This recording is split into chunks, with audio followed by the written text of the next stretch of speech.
कुछ अलग तरीके से। धन्य हो भाग्य, सॉरी सात्या जी, आज धन्य हम सब हो गए, देश भारत में आकर जो दर्शन दिया।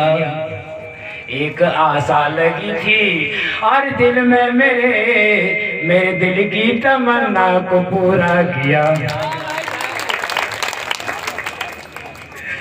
हाँ, जलवा जमीर का दिखाओ तो सही। अरे जलवा जमीर का दिखाओ तो सही, मेरे कहने से एक बार शोर मचाओ तो सही। आज इस मंच पर नेपाल से आकर नूर बरसेगा, एक बार जोरदार तालियां बजाओ तो सही।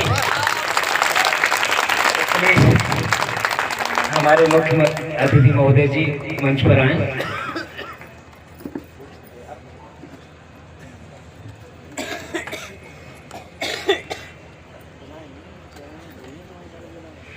ऐसे नहीं आ रहे। संगत अच्छी होगी तो अजमत का ख्याल आएगा, हौसले से चलेगा तो कामयाबी का खिताब आएगा। इस मंच की रौनक तभी बनेगी जब आपकी घनघोर तालियों का सैलाब आएगा। जोरदार तालियां।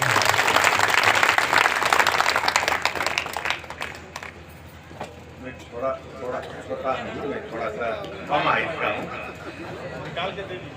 ठीक है, ये हो गया। नहीं, अब ठीक है। नमो तस्स भगवतो अरहतो सम्मा सम्बुद्धस्स। नमो बुद्धाय और नमो सम्राट। क्या सम्राट, क्या हमारा नारा क्या? जय सम्राट। हाँ, और जय भीम।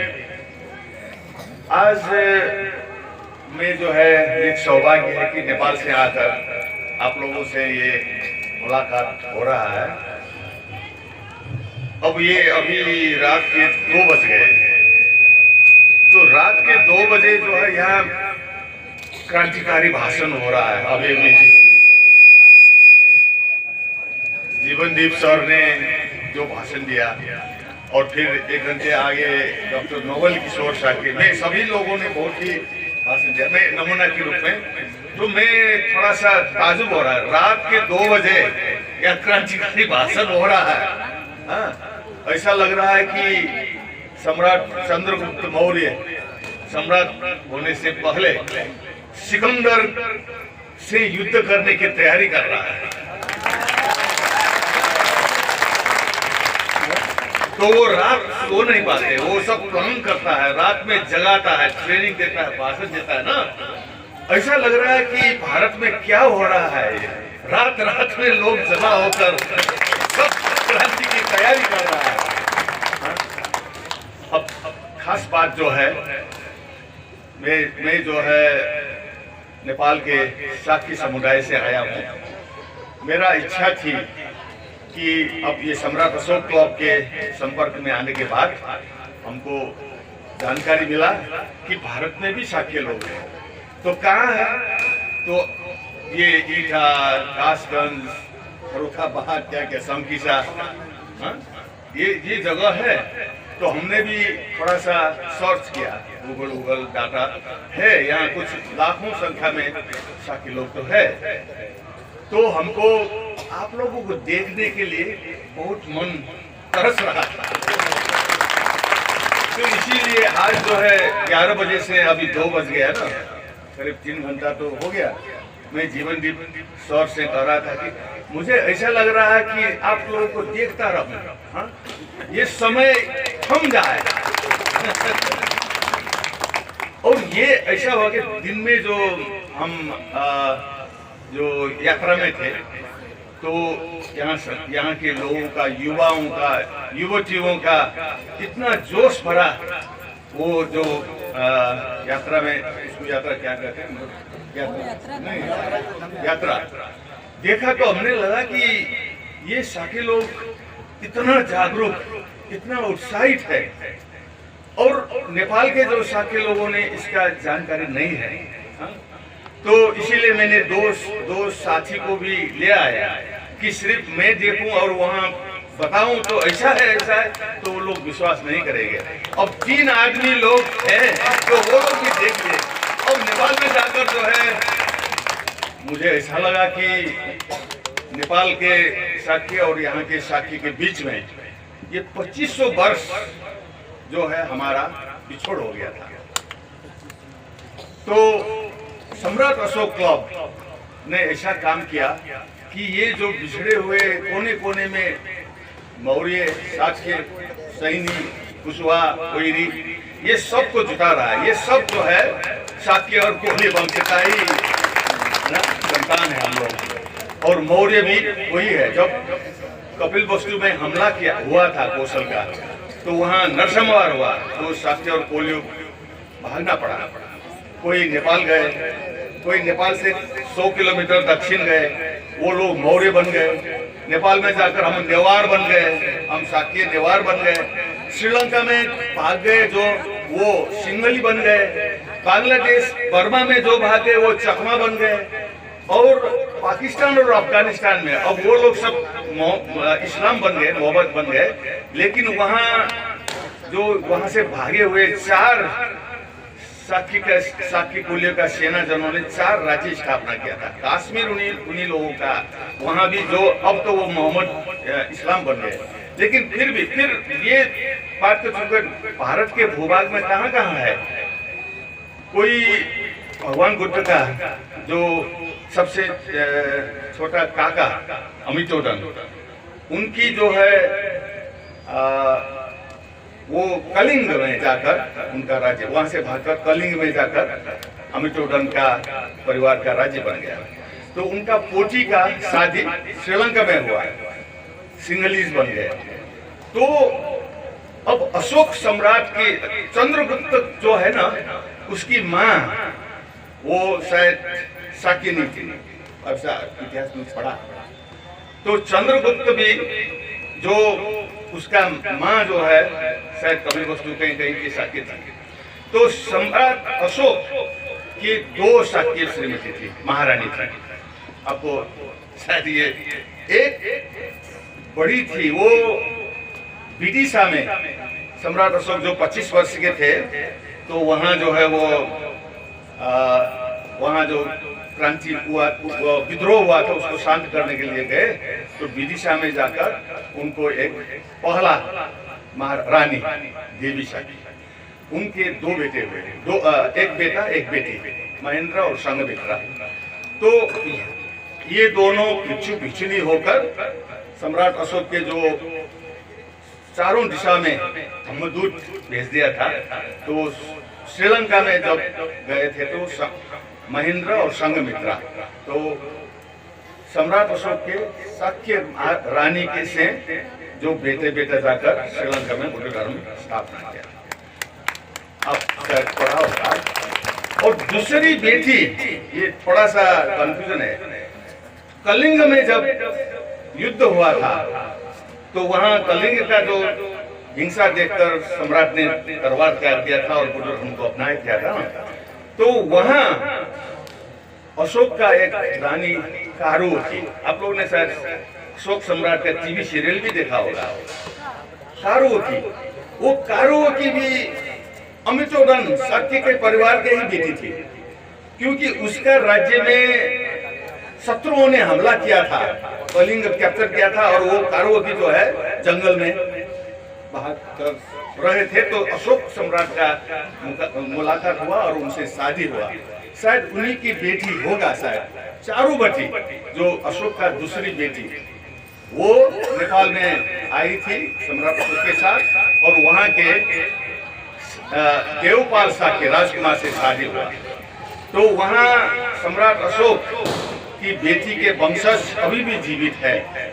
वो सब हम नेवार समुदाय में शाक्य परिवार के रूप से करते हैं। तो जो मौर्य सम्राट अशोक के 2 बेटी थे, उनके दोनों मां शाक्य में थी। तो इस तरह का जो है इतिहास पढ़ते हैं तो आप लोगों को भी हमारा जो 2500 वर्ष का जो न्याती बंधु अथवा आफंत लोग कहाँ कहाँ बिखरा हुआ देखने को मन तो होता है ना। 2500 वर्ष बीत गए, अब हमारा ही परिवार बिरादरी का है।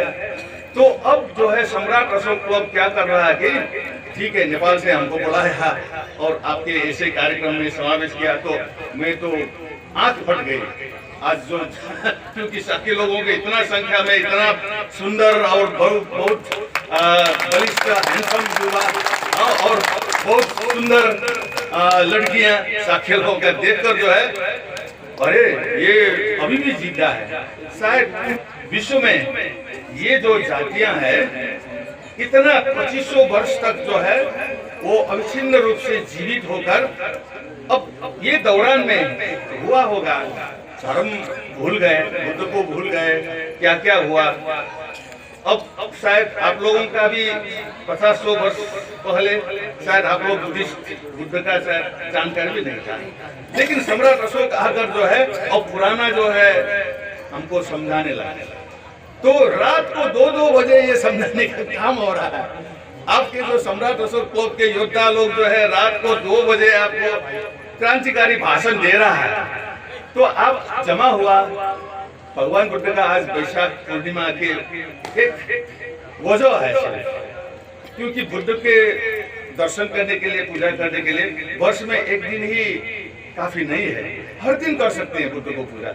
लेकिन बुद्ध पूर्णिमा की एक वजह अथवा उसका क्या कहे कारण दिखाकर हम लोग जमा हो गए और रात को 2-2 बजे बुद्ध का शिक्षा के बारे में चर्चा कर रहे हैं और क्रांतिकारी भाषण दे रहा है।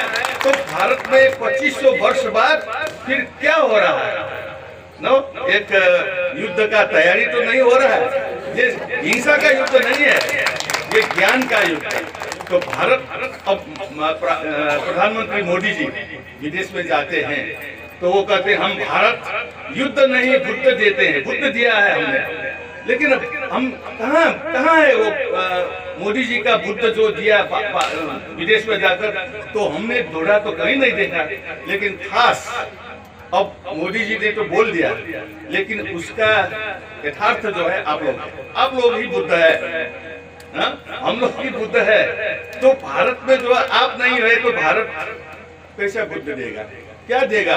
मोदी जी प्रधानमंत्री बुद्ध देते, हम युद्ध नहीं बुद्ध देते हैं ना, वो कैसा भाषण करते हैं। लेकिन बुद्ध कैसा देते हैं, क्या देते हैं? अगर भारत की जो बुद्ध के जो ये जो आंदोलन हो रहा है, ये जो क्रांति हो रहा है, ये नहीं है तो प्रधानमंत्री मोदी जी का जो बात खोखला निकलेगा ना, तो उसको सही साबित करने के लिए भी, क्योंकि वो तो भारत का प्रधानमंत्री है, आप चाहें या न चाहें, लेकिन वो विदेश में जाकर जब भारत का बात, वो मोदी नहीं बोल रहा है ना, वो भारत का बात बोल रहा है। तो भारत का बात बोलने के पीछे क्या है कि ये जो बुद्धिस्ट जो मूवमेंट है, सम्राट अशोक क्लब कर रहा है, कौन कर रहा है? नहीं, कोई कुछ नहीं कर रहा है ना ये इंडिया में। तो इसको साकार करने के लिए ये जो काम कर रहे हैं, आप लोग धन्य हैं। आप लोगों को मैं बहुत साधुवाद देना चाहता हूं और बहुत शुभकामना देना चाहता हूं और बधाई देना चाहता हूं। और आप आदान प्रदान भी हो रहा है। आप लोगों के काठमांडू में आए, वहाँ के साथी लोगों से मिले, बहुत कई लोग आए और हमको भी बुलाया, ये आ गया।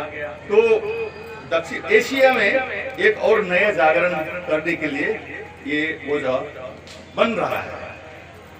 भारत में सम्राट अशोक को जब याद करेंगे तो उन्होंने 84,000 स्तूपे बनाई थी, स्तंभ रखे थे। लेकिन वो सब क्या हो गया? आज सुबह हम बेरंजा गया, वो तो सब खंडहर हो गया था। लेकिन वो खंडहर होने का अभी भूल जाने की बात नहीं, अब देख लिया तो वो खंडहर नहीं है, वो जो ज्ञान का पेड़ जो है वो समय के परिस्थिति से काट दिया गया और वो ढल गया। लेकिन जड़ा जो है मिट्टी के अंदर जड़ा बचा हुआ है, तो वो जड़ा में जब पानी डालेंगे तो वो फिर कोट जो है हरा भरा हो जाएगा। तो अब ये जो तैयारी जो हो रहा है ना, रात को 2-2 बजे तक क्रांतिकारी भाषण चल रहा है। मेरे विचार से अब हमको पानी जुगाड़ करना है। वो जो भगवान बुद्ध की विरासत वो खंडहरों में पानी डालना है, सही रूप में पानी नहीं डालना है, लेकिन ऐसा काम करना है कि वो खंडहर फिर जाग उठे और जो भारत जो है क्या सोने का देश अथवा सोने का चीज है वो फिर आ जाएगा। ये सोना चांदी जो है वो कभी खो जाता है तो कभी फिर बन सकता है, लेकिन जो हमारा मन अथवा धर्म का चित्त जो है उसको जगाना थोड़ा मेहनत करना पड़ता है। ये जो हो रहा है मैं बहुत ही प्रभावित हूँ।